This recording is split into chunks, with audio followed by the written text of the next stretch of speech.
Hey everybody, thanks for watching. Hit the bell, subscribe. We have new content coming out daily. Make sure you subscribe. God bless you guys. There's been some breaking news. It seems that Donald Trump's about to be indicted in Fulton County. Something got posted briefly on their website that says that Donald Trump and others might be indicted. It's not exactly clear. A violation of the Georgia RICO, which is Racketeering, Influenced, and Corrupt Organizations Act. I'm a layman here, Professor. Isn't that usually used against mobsters? Of course it is. In fact, I had a client once who was an Italian-American, and he humorously said, "Hey, how come they call the statute Rico? That's my name, Rico. What do they call it, Morris or Charlie? It's Rico." It was obviously intended to go after the mafia. I predicted this indictment in my book, Get Trump, which you so kindly mentioned. I predicted all four of these indictments, and I now predict that none of them will hold up. None of them will hold up. This indictment is based largely on that telephone call in which he said to Raffensperger, "Find, not invent, not concoct, not manufacture, find me 1,700 votes." Find means they're lost. They're there to be counted. I just want you to look hard and count them. That isn't the basis for a criminal charge. Other than that, it looks like it's a replication of the D.C. case. Now, remember that the appropriate way of challenging an election, the legally appropriate way, is to put up a slate of alternate electors. That's the way it was done in Tilden Hayes. That's the way it was done in the 1960 election and validated by a court in Hawaii. That's the way it was done when I was involved in challenging the election of George Bush.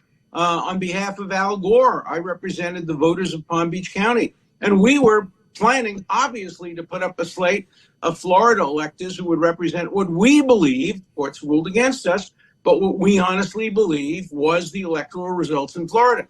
That's the way you challenge elections. You don't get local prosecutors or even special counsel to indict somebody for doing what has been done historically in the way of challenging election. Or you go back and you read Professor Lawrence Tribe's memorandum. He was a Democrat who was one of the lawyers for Al Gore. He proposed this way of challenging the election, and now his research assistant has proposed the similar way of challenging the election in 2020. But in one case, they're going after them criminally. That's just wrong.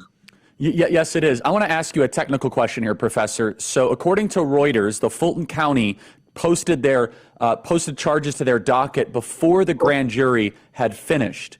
Does that mean that? Why not? Okay, you know that a grand jury is going to indict. It's just a matter of technicality. A grand jury will indict any sandwich which has Trump on it. You know that, it's for sure. So why not post it early? Let the public get a head start. You know it's going to happen.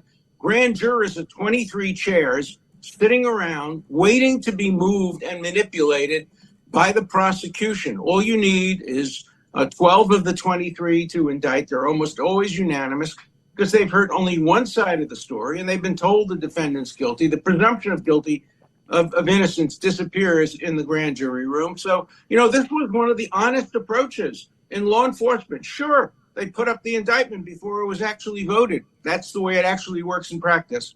Yeah, so that just the question, there's no chance of saying this is tainted or dismissal based on that. It's just kind of a technical thing then, right?